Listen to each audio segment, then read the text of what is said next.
Nofsija qabel bdiet l-ewwel logħba tat-Tazza tad-Dinja 2018 fil-Ground Lużniki saret iċ-ċerimonja tal-ftuħ.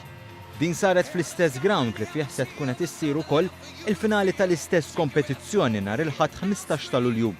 F'Mosca, fi ground mimli saru ħommu, bil-maġġoranza tal-ispettaturi jkunu Russi, iċ-ċerimonja tal-ftuħ kienet ikkaratterizzata minn kantu sfin. Bla dubju, l-attenzjoni prinċipali kienet fuq il-kantant Ingliż Robbie Williams, li qabel iċ-ċerimonja qal li minn dejjem kienet il-ħolma tiegħu li kanta waqt il-ftuħ tat-Tazza tad-Dinja. Bid-diska Let Me Entertain You huwa ta' bidu għal spettaklu mill-aqwa li kien akkumpanjat minn wirja ikkulurita u mill-isbaħ ta' sfin.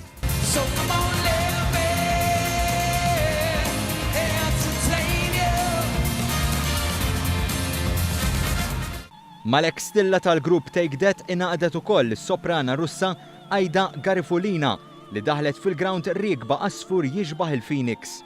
Huma kantaw ukoll id-diski Feel, Angels u Rock DJ. 3 diski li jinsabu fir-repertorju ta' Robbie Williams stess.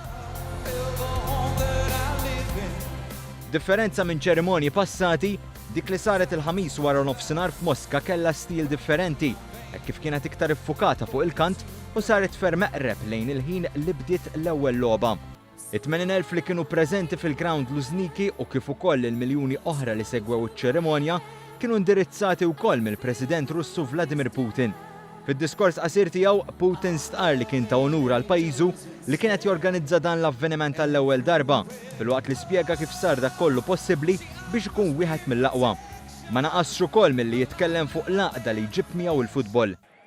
This unity, which cannot be affected by differences in language, ideology, or faith, represents the great power of football and sports as a whole, the power of its humanistic beginnings. Our duty is to preserve this power, the unity for the generations to come for the sake of developing sports and strengthening peace and mutual understanding between peoples. I wish all the teams success and an unforgettable experience to fans. Welcome to Russia.